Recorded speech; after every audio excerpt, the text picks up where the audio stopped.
এবার বলছেন বক্ষে বক্ষে পরশক করিলে তাহাতে জন্মায় কি।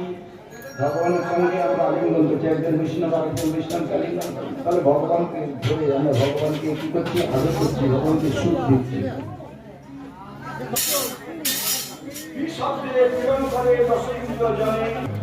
চণ্ডীদাসের কথা শ্রীপাঠ।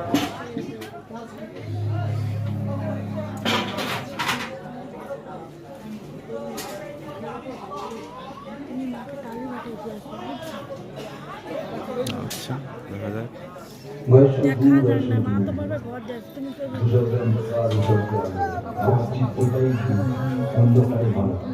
শুধু পোশাকটা ভালো। আমি গুরু আসলে গুরু বলতে হবে, তার সঙ্গে কথা বলতে হবে। কি কথা? চোখে চোখ রাখুন। যার সঙ্গে চোখে চোখ রাখলে আপনার যে ছটি পশু আছে স্বন্ত হয়ে যাবে। প্রত্যেকের দেহের মধ্যে ছটি বলদ আছে, কাম, ক্রোধ, লোভ, মোহ, মাত্রা আছে। যখন এই ছটি বলদের কোন দাস গুরুর সঙ্গে আপনি কথা বলবেন, এর মধ্যে একটা আপনার বৃদ্ধি প্রাপ্ত হবে। দেখুন, আপনার আমি কামনা সত্য আপনি আমাকে গুরু করবেন বলি আপনার কাম ক্রোধ আমার প্রত্যেক কথায় রাগ আছে, গুরু ভাবছেন আমাকে ক্রোধ প্রাপ্ত হবে। মানে যিনি সবগুলো তাকে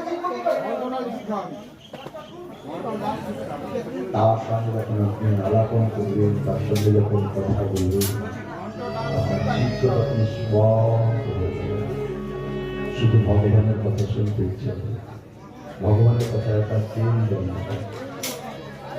তাকে দেখে তার কথা স্বাধীন করে দেবে, যেন মনে হবে আজ থেকে সন্ন্যাস নেই, আজ থেকে সংসার ছেড়ে ভগবত মুখী যে গুরু আশ্রয় গ্রহণ করেছিল, অথচ তখন মনে করলেন খুব ভালো, আমাদের স্মরণ হয়ে গেছে। তারপর দেখলেন সব মারছে, সব মারছে, যার জন্য গুরু করার মধ্যে সে গুরু দিয়েছে, কিন্তু অসম্মান করতে পারবে না। আপনাকে আবার একজন সাধু শরণাশ্রয় গ্রহণ করতে হবে, তার নামিত্রে থেকে ভজন শিক্ষা নিতে হবে, ভজন শিক্ষা নিয়ে তোমাকে এগোতে হবে। এইবার দেখবেন আস্তে আস্তে আপনার শিক্ষা অনুভব করছে, তখন দেখবেন আপনি আপনার জন্য আপনার গুরুকে এই পথে নিয়ে সেরকম গুরু পাঠাবেন।